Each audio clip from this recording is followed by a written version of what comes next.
Hello,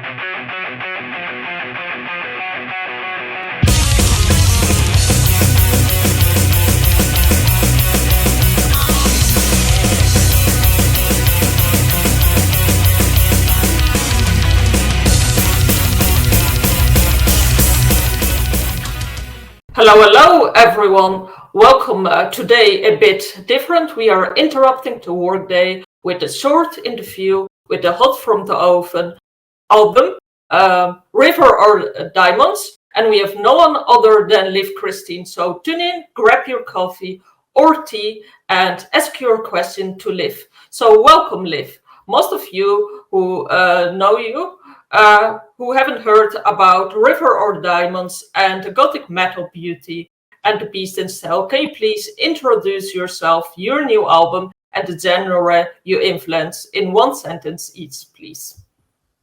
Well, I have to say, I'm thrilled and I'm so honored to talk to you today. And it was about time that we meet up again. I just wanted to say thank you to everybody watching and listening. And for those of you who don't know me, I was in the early 90s. I formed together with my best friends a band called Theatre of Tragedy, and we kind of formed also the genre called Gothic metal, doom metal with angelic voices, and that happened in Norway, Stavanger, as already mentioned, in the early 90s. So that's where I come from, a place where the weather is kind of dark, and I come from the darker music as well, as my parents were very young when I entered this world, and our home was filled with metal. So that's where I come from. And River of Diamonds is my latest album. I think it's about my 20th album probably, but it's my 6th solo album. And it feels like it is the first album. It is the first album of my second life half, but I'm sure we will talk more about that in the interview. Certainly, and for me, like, I'm born in the 90s, so I'm like, Liv Christine is the very band, like, a thing, like music that founded and shaped the genre. And if I'm correct, you are in Leaves Eyes as well, and you founded Leaves Eyes too, correct? That's right. That was in 2003, and I had left my former band Theatre of Tragedy, and Leaves Eyes, a band which also carries my name, was based on the concept of my birthplace, Norway, of Norse mythology, the history and nature of Norway. There was a lot of of the North in there, and of myself as well. The story ended, the Viking saga kind of ended in 2016 when I was forced to leave the band. Yeah, exactly. It's a pity, but on the other side, like your new album, Rock Diamonds, River of Diamonds, like I was listening to this music and I was like, whoa, it's so fresh. And it built up on what you had in theaters of Tragedy and Leaves Eyes. So I would say this new path, I would say it's amazing how far you have come nowadays. And I really love the new album. So thank you. Yeah. Thank you so much. I'm very honored and happy to hear you like it. So everyone has a bit of background. I assume everyone knows a bit on the space we have. So let's dive in. Liv, you're one of the most versatile musicians, playing from pop to metal. I remember you had a pop album earlier back in the day. What brought you back into the Gothic symphonic metal style, the very style you started your career with, basically? Well, I've always been very open-minded towards music, and as already mentioned, I grew up with metal, but there was not only metal, of course. in our home, although Black Sabbath has always been the biggest thing for me. But there was also ABBA with amazing harmonies. There was Montserrat Caballé, which is an amazing soprano opera singer. There were so many genres in our home. And later I discovered Madonna, Enya, Kate Bush, and I still keep picking up influences from various musical genres and musical artists, and I'm so lucky that I have a follower base and fans and friends supporting me, who also support my various styles and my various interests in music, the different singing manners I love to perform. It's just it's a never-ending story for me. I'm still out there looking for special voices and special personalities in music, and I still do let myself get inspired by various artists out there. It's so exciting. And the thing is, I never studied music, so it's always been with a heart, like an inner voice, like an inner call. So my path is very personal, and that means it's just an open horizon. Still, I never kind of focused on one singing style. And that makes you so great because you never expect what to hear exactly. So each album is different, and that makes it so great because you want to have each album because it's a different flavor and continuing on everything. Thank you for sharing this, Liv, and quite interesting to see that a symphonic metal genre like seems to share a bit like other musical influences like ABBA and so on. It's, at least so far I know, that Dutch symphonic metal genre gets inspired as well by this kind of music. Absolutely. And the thing is that Tommy Olsson, who is also the composer of Aegis of Theatre of Tragedy, an album and a production I admire highly, he is also the composer of River of Diamonds. So there is a lot of Aegis, of the third Theatre of Tragedy album, in River of Diamonds, and that's a process that started in 2015. It took some years, but that was basically because I needed some time to focus on my private life, and now it just feels like this is the time to release an album. Amazing. And we spoke a bit how you grew up in a house full of music and so on. But I wonder actually, how did it start to use like raw male vocals with like very soft woman voice, your own? Where came the idea basically from? Well, actually, I think before we called ourselves Theatre of Tragedy, I think the guys kind of rehearsed. I just came along, you know. There were guitars and drums. There was a bass and the male growls of Raymond. And I just joined in, and there was kind of something missing. I've been singing since I'm 2 years old, and somehow I had a lot of ideas.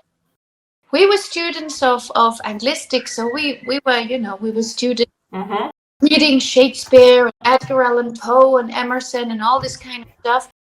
And we wrote lyrics, and we thought, well, I'm actually not in the band. A girl should actually play the keyboards. That was mainly what a woman or a girl was doing in a metal band in the beginning of the 90s. But I've never played the keyboard, so I joined in with my soprano voice, and then the magic happened. Actually, we just recorded a 4-track cassette of 50 euros in our town. And we sent it out to a couple of record labels just to see what could be possible. And we signed a contract just a couple of weeks later and went on tour and recorded an album. And it must be an amazing times how it all gets shaped. So yeah. I think we have a pretty good idea how everything came to be. So I'm wondering, any new things you have explored or dive deeper in the new album River of Diamonds, and also any challenges or creative blocks you had during this album, and how did you solve them? Well, my blockages were mainly in my private life because my life took a sudden change in 2016. In January 2016, my old life kind of ended. I had to leave Science just a couple of months later. I handed in a divorce. I divorced the ex-husband. I moved out, find myself a new home. I had basically no financial income. There was no source anymore, as I had been living from music up until then. So I had to take care of a lot of things. That's basically, securing my daily life, securing my family. That was basically what was going on in my life between 2016 and 2018. And then as that kind of calmed down and I had reached the safety and the standards that I wanted to for my family and for myself. And then also in 2019, Michael came into my life. All of a sudden, I got to know Michael. And Tommy had been active all the time, sending me music. And I told him, I'm not ready. My mind is not ready yet. I'm not able to be creative because I'm really busy and stressed out, sorting out my private life. And Tommy was, no problem, take your time. So when Michael came into my life, he said, you haven't been singing for many years. It's about time that you kind of let the creativity come back, flow through you again. He saw that I was missing something. He saw that I was happy without singing. So Michael gave me the courage to release an EP, Have Courage Dear Heart, which was actually the first step. And Tommy has been so patient with me, as well as my audiences out there. So yes, Have Courage Dear Heart is an essential step in my career, where I actually found out I can't live without music. I can't live without singing. Even if I tried, because my mind was just so full. It was a total monkey mind. You know that yourself when you're really, really stressed out. But then it felt so good to come back. And that was the first step into the production of River of Diamonds. And the EP was released in 2001, correct? The EP, you mean Have Courage Dear Heart? Yeah. That was released in 2021. Yeah. Thank you so much for sharing, Liv. I never realized, I knew there was a gap between Leaves Eyes and River of Diamonds, but it's interesting to hear struggles you had. And I think in some way this experience made you stronger, but as well in some way I would say it channeled somewhere into the music, I would say. You're so right.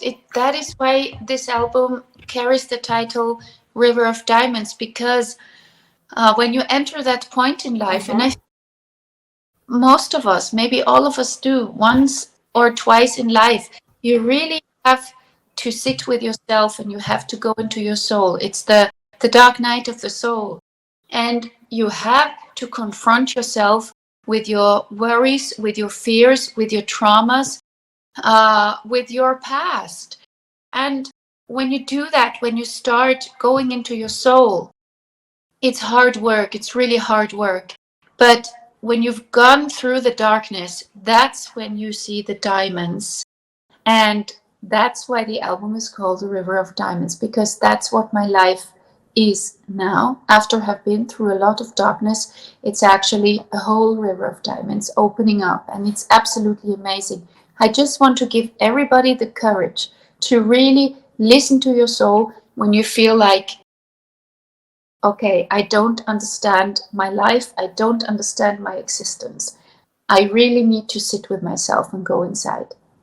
It's a very beautiful mindset and a very path you took, but it makes you, in a way, human too, as well as we always, well, at least me, I always saw, you to one of the founders of symphonic metal, or at least like a pioneer. But on the end of the day, you have the same struggles, basically, as us. It's absolutely true. Thank you for your lovely words as well. We're all made of the same stuff, aren't we? Originally, we are said to be made of stardust, right? And we're human.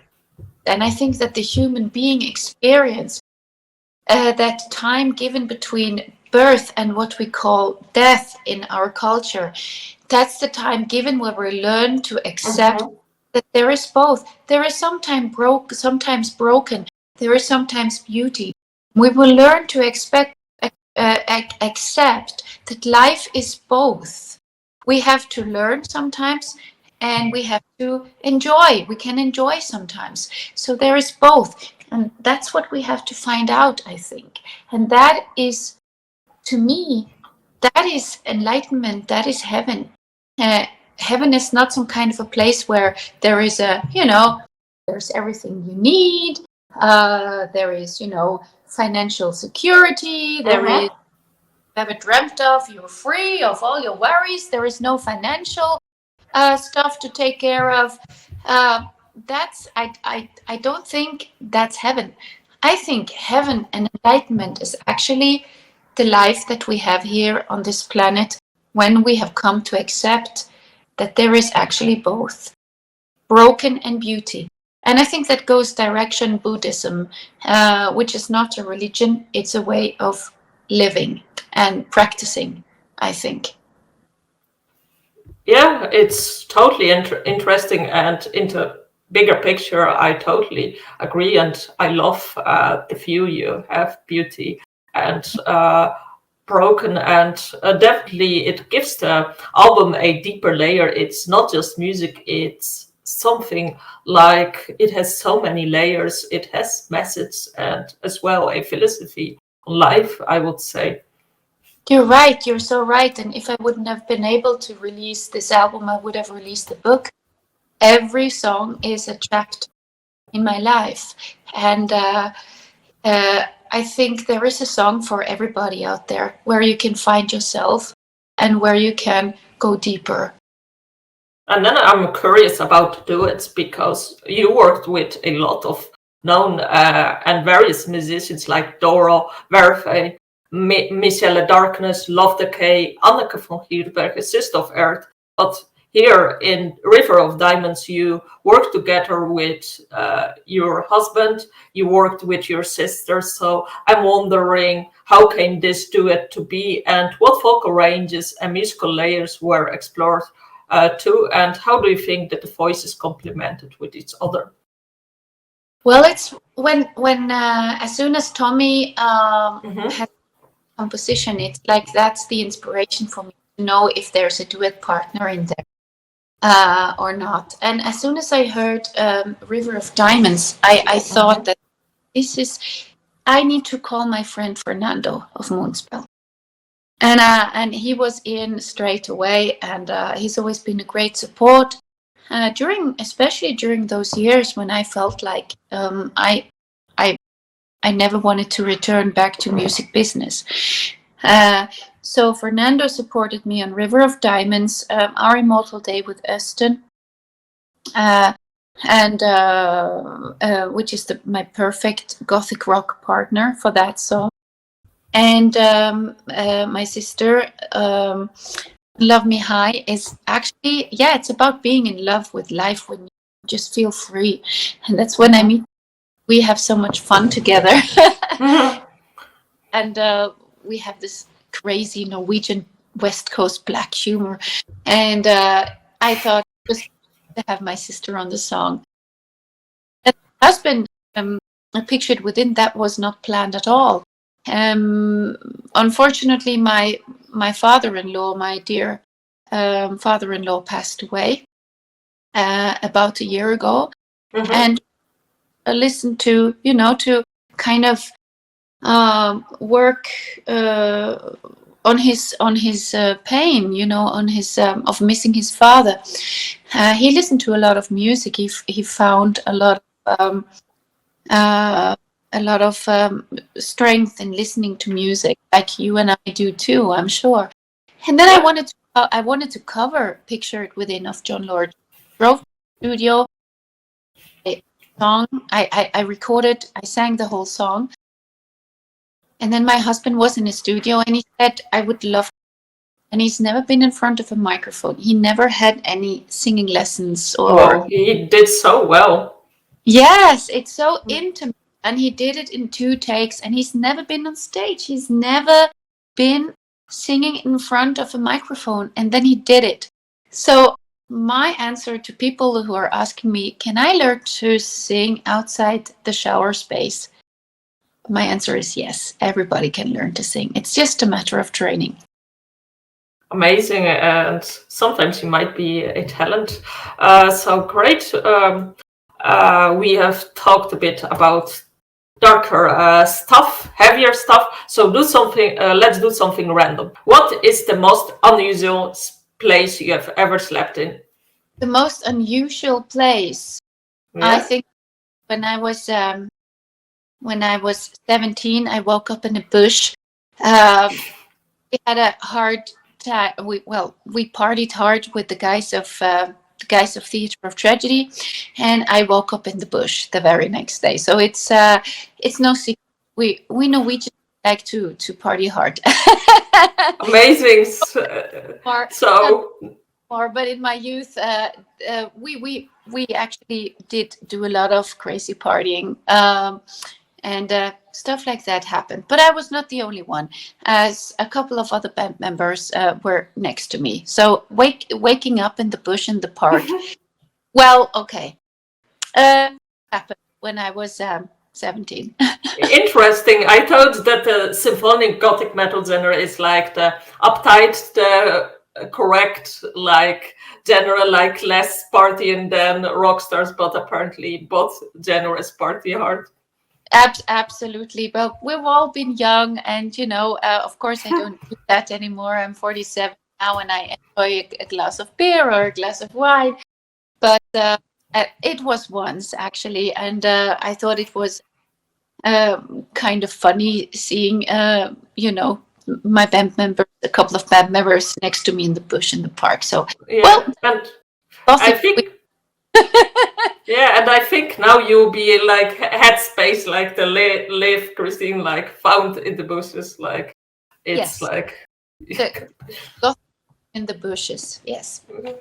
Amazing. So let's go back to album. If I'm correct, you haven't done any covers, or at least not so many. What was the reason you picked True Colors out, and how does it thematically and musically fit with River of Diamonds?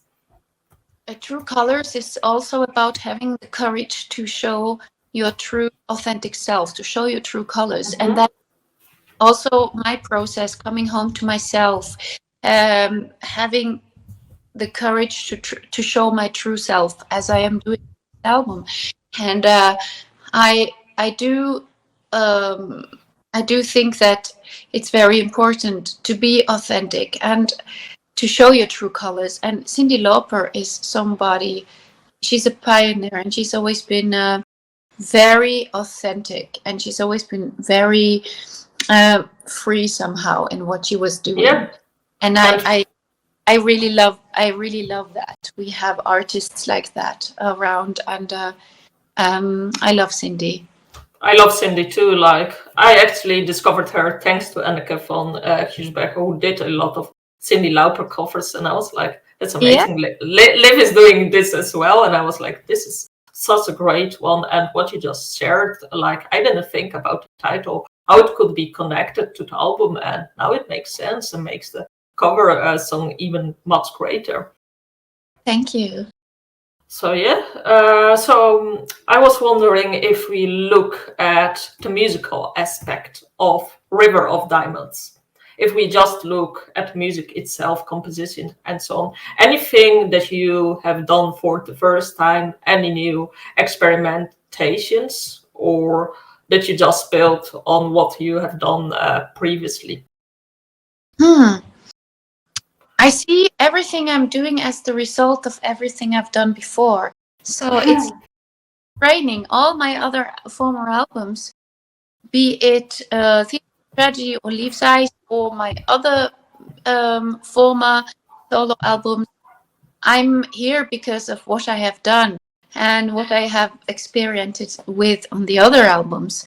So what is maybe kind of unusual for my style, singing style, is no makeup. That was some kind of the composition, the song was there, and I thought, okay, this needs something different. So that's something I've never done before. No makeup is very, very intimate, and it has a rhythm, and it has tonal layers in there, being kind of unusual from or different from what I've been doing before. So River of Diamonds actually offer a couple of moments where you can hear Liv Christine in a new way somehow. Maybe it is it's also me coming home to myself as well as coming home as an artist.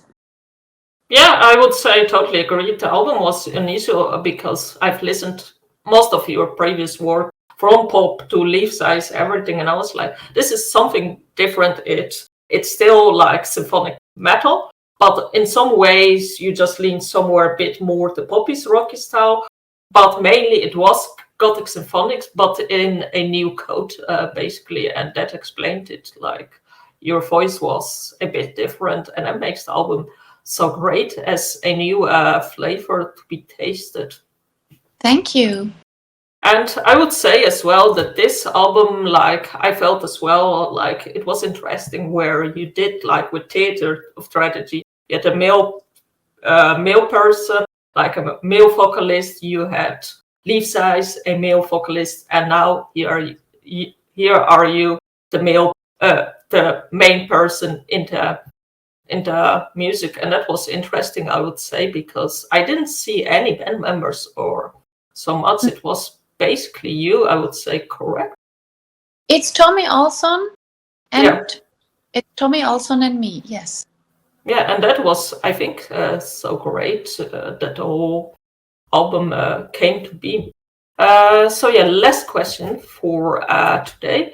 Any tips you can give to a starting musicians?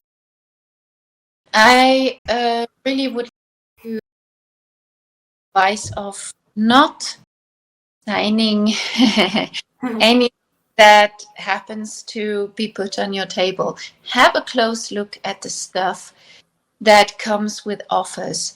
I have made the experience that when you start growing as an artist and there is more money coming in, you lose the power of saying no.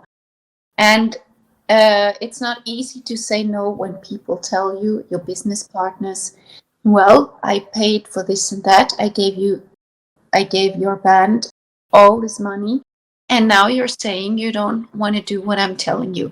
And that is something that I had to figure out. I was really, really young when Theatre of Tragedy got successful.